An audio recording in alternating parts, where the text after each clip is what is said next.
संसारणो मुक्ताश्च। 10 दिन आपने पर्युषण पर्व में 10 दिन तत्वा सूत्र का वाचन किया है और उसमें आपने सूत्र पढ़ा था द्वितीय अध्याय में संसारणो मुक्ताश्च। जीव 2 प्रकार का, संसारी और मुक्त। जो कर्म से युक्त है वो संसारी है, कर्म से रिक्त वो मुक्त है। और मित्र, जीव को आपने तत्व सूत्र में ही पढ़ा था, ज्ञानी और अज्ञानी। मत्यसुतोर निबंधोस द्रव्येश्वर पर्यायसु। मत्यश्रुत ज्ञान का जो निबंधन है वो संपूर्ण द्रव्यों की कुछ पर्यायों में है, परंतु मत्यश्रुत अवधियो विपर्यश्च। मत ज्ञान, श्रुत ज्ञान, अवधि ज्ञान विपरीत भी होता है। जिसको कुमति, कुश्रुत, कोवधि संज्ञा दी थी उसका नाम है अज्ञान। जो ज्ञान विपरीत प्रबंध करता है वो ज्ञान अज्ञान है। जो ज्ञान मोह से आविष्टित है वो ज्ञान अज्ञान है। जैसे मित्र नाली का पानी गंदा होता है मिट्टी कीचड़ के सहयोग से, ऐसे ज्ञान नीर गंदा होता है मिथ्यात्व के संयोग से। दुग्ध दुग्ध होता है पर कड़वी तुमड़ी के संयोग से दुग्ध कड़वा हो जाता है। ऐसे ज्ञान तो ज्ञान होता है पर ज्ञान में मिथ्यात्व का संपर्क होने से वो ज्ञान अज्ञान संज्ञा को प्राप्त होता है। हे मित्र, सम्यक प्राप्त कर लिया जीव ने, सम्यक ज्ञान प्रारंभ हो गया, फिर भी अज्ञान। उसके पास संयम नहीं है, असंयम का मल है, फिर भी अज्ञान है। संयम स्वीकार कर लिया, छठवें गुणस्थान तक पहुंच गया, पंचम गुणस्थान तक एक देश संयम प्राप्त करे, फिर भी अज्ञान स्वरूप लीन नहीं है, इसलिए अज्ञान है। सप्तम गुणस्थान में विराजमान हो गया जीव, फिर भी अज्ञान। अब क्यों अज्ञान है? शिरडी का आरोहण नहीं है इसलिए अज्ञान है। शिरडी का आरोहण कर लिया, 10वें गुणस्थान तक पहुंच गया, फिर भी अज्ञान। बोले क्यों? मोह के साथ रह रहा है। लोभ कसा है इसके अंदर? सूक्ष्म भाव है, अज्ञान भाव है। सूक्ष्म भाव है, अज्ञान भाव है। 10वें में से 11वें में पहुंच गया, अब तो कसाई उपशम हो गई, मोह उपशम हो गया, फिर भी अज्ञान है। बोले क्यों? कसायों का क्षय नहीं किया इसने। 12वें गुणस्थान में यथाख्यात चारित्र में प्रवेश कर लिया जीव ने, कसाय का अभाव कर चुका है, अब तो ज्ञानी है। हाँ, ज्ञानी होने पर भी फिर भी अज्ञान। बोले क्यों? इस जीव का पूर्ण ज्ञान प्रकट नहीं हुआ, केवल ज्ञान का अभाव है, इसलिए अज्ञान। केवल प्रकट हो चुका है मेरे मित्र, अब ये जीव पूर्ण ज्ञानी है, पूर्ण ज्ञानी है।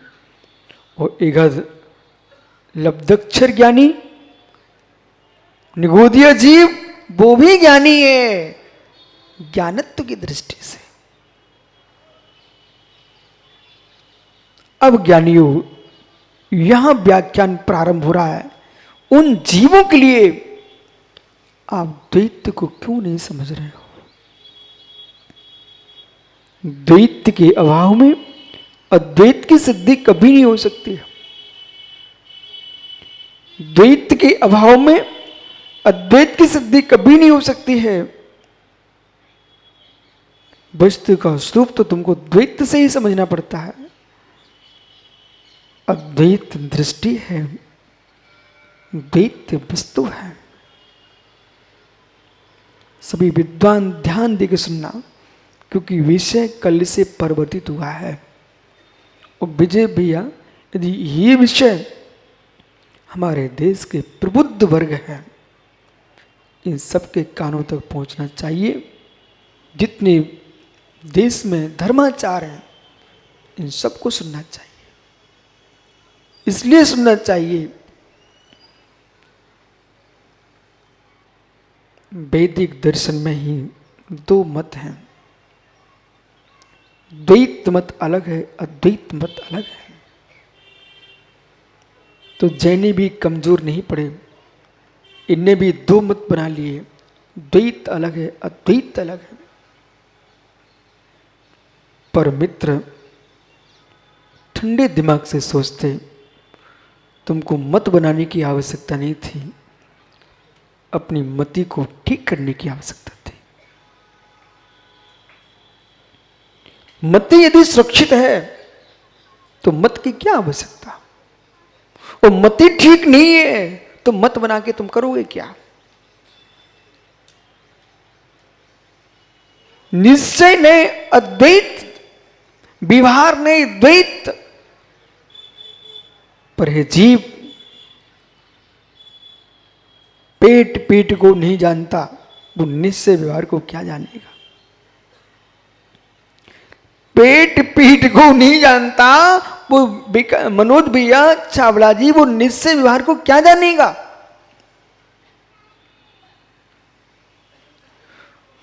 वो पेट पीठ दोनों के बीच में रखा है तब भोजन। ओहो, पेट पीठ के मध्य में रखा है तुम्हारा भोजन। ये आहार नली और आमाशय पित्ताशय, हे मित्र, सब कहां पर हैं। पेट पीठ के बीच में सारी व्यवस्था है। जैसे पेट और पीठ के मध्य में सारी व्यवस्था रहती है, ऐसे ज्ञानी और निश्चय व्यवहार दोनों नयों के बीच में वस्तु स्वभाव की व्याख्या होती है।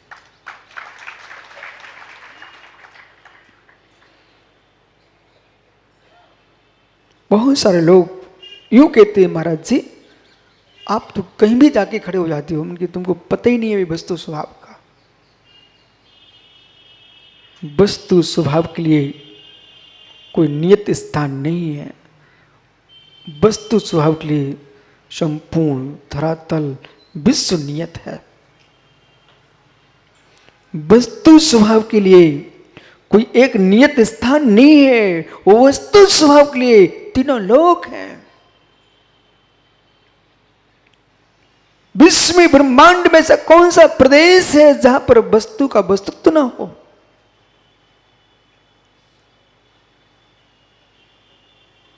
मोह से बुद्धि को रिक्त करना पड़ेगा। मोह से बुद्धि को रिक्त करना पड़ेगा। मोह से बुद्धि को रिक्त करना पड़ेगा। पुनः पुनः मैं आपसे कह रहा हूं कि मोह जो है, शोक जो है, कसायक भाव है, ये बुद्धि को छोटा कर देते हैं। जैसे जैसे कसाय उपशांत होती हैं, मोह मंद होता है, दृष्टि विराट होती है।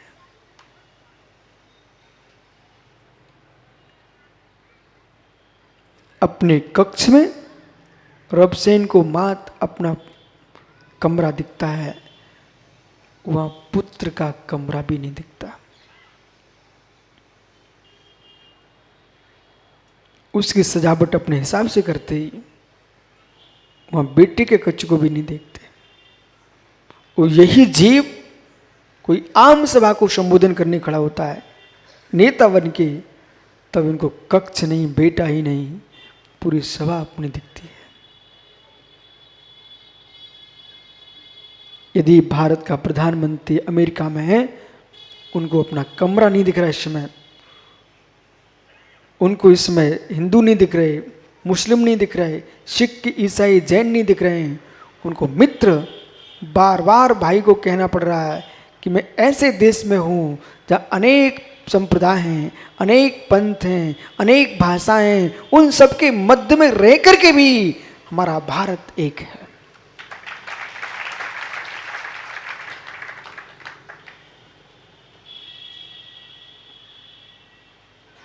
तो यहां भी यूं कहूंगा मेरे मित्र, निश्चय न है, व्यवहार न है, सद्भूत व्यवहार है, असद्भूत व्यवहार ने, उपचरित सद्भूत है, अनुपचरित सद्भूत है। यानी यू असद्भूत न है, विजातीय विजातीय सुजातीय विजातीय सुजाति विजाति, शुद्ध निश्चय ने, अशुद्ध निश्चय ने, परम शुद्ध निश्चय ने, इस सारे व्याख्याओं के बाद भी वस्तु स्वभाव एक है।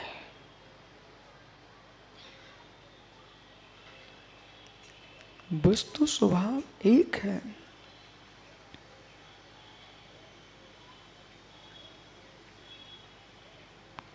यदि ये समझ में नहीं आ रहा तो पुनः आगे बोलता हूं। विजय चौधरी, आपके शरीर में हड्डियां हैं, पसलियां हैं, सिराएं हैं, कोशिकाएं हैं, धमनियां हैं। हे मित्र, हृदय है, नाक है, कान है, आंख है, हाथ है, पैर है, सिर है, रक्त है, मांस है, अस्थि है, मज्जा है, मेदा है, यानी शुक्र है। ये सब कुछ धातुएं हैं, शरीर के अंग अंग है, अनेक रूपता है, फिर भी शरीर एक है। फिर भी शरीर एक है। फिर भी शरीर एक है। भिन्नत्व में भी अभिन्नत्व है। भिन्नत्व में भी अभिन्नत्व है। भिन्नत्व में भी अभिन्नत्व है। अभिन्नत्व में भी भिन्नत्व है। भेद में भी अभेद है। अभेद में भी भेद है। जिस पक्ष से समझना हो आप उस पक्ष से समझ सकते हो। और जो ऐसा नहीं समझ पा रहा है, ऐसा नहीं समझा पा रहा है, वो मित्र उसके लिए संबंध जैसा योगी कहता है, अहो अहो अब इन बेचारे शत्रुओं से क्या बात करें। अहो अहो इन बेचारे बैरियों से क्या बात करें। मैं अभी श्लोक सुनाता हूं, टेंशन मत लेना। इन बेचारे बैरियों से क्या बात करें। राकेश पंडित जी, एक इंद्रिय जीव से लेकर पंचेंद्रिय के मित्र बन के जीना मेरे मित्र, इसलिए मैं आपको मित्र बोलता हूं सबको। और मित्र लोगों ने मेरे प्रश्न किया, आप ज्ञानी कहते थे, भोग ज्ञानी कहते थे, मनीषी कहते थे, ये मित्र क्यों बोलते हो। ज्ञानी ही मित्र हो सकता है, मनीषी ही मित्र हो सकता है, और जिसमें जीवत्व है वे सब मेरे मित्र हैं।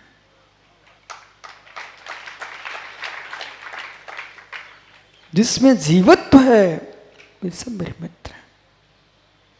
जब तक आप हमसे दूर हो तब तक आपको मैं अपना मित्र नहीं दिखता हूं, पर मेरे मित्र जब से आप हो और जब से मैं हूं तब से मैं आपको अपना मित्र ही मानता हूं।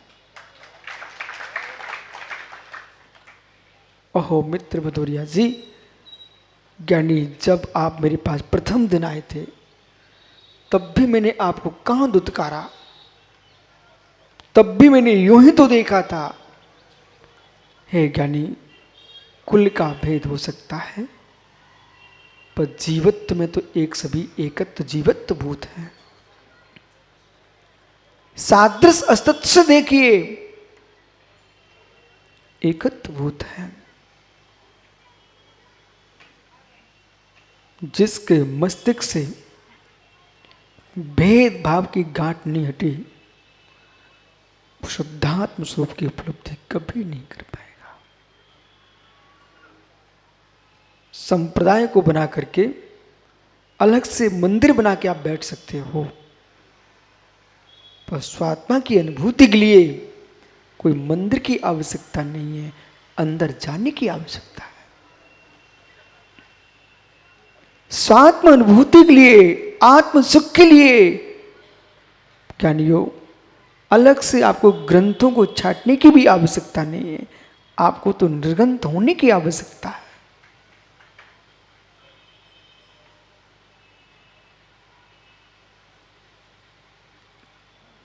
जो रहस्यमयी गूढ़ विद्या के ग्रंथ हैं, अध्यात्म शास्त्र का दूसरा नाम है गूढ़ विद्या। अध्यात्म शास्त्र का नाम है भावना ग्रंथ। भावना ग्रंथ, गूढ़ ग्रंथों में मित्र किसी भी ग्रंथकर्ता ने ग्रंथ लिखा हो, उसमें कहीं भेदभाव की व्याख्या नहीं, क्योंकि चर्चा पर्याय की नहीं होती, इसमें चर्चा पर्याय की होती। इसमें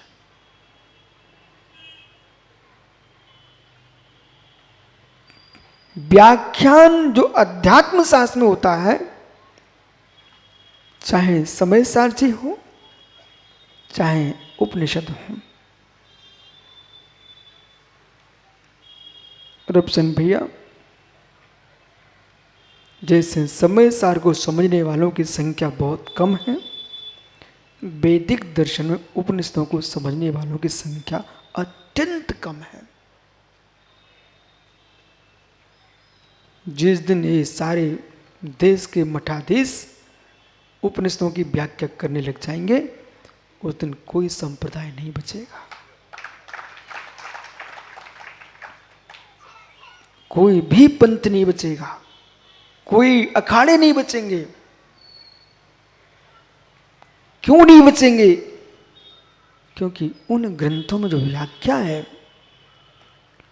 वो तो ये कह रहे हैं, हे मित्र, दृष्टा दृष्टा है, ज्ञाता ज्ञाता है। जो दृष्टा है वो दृष्टव्य नहीं है।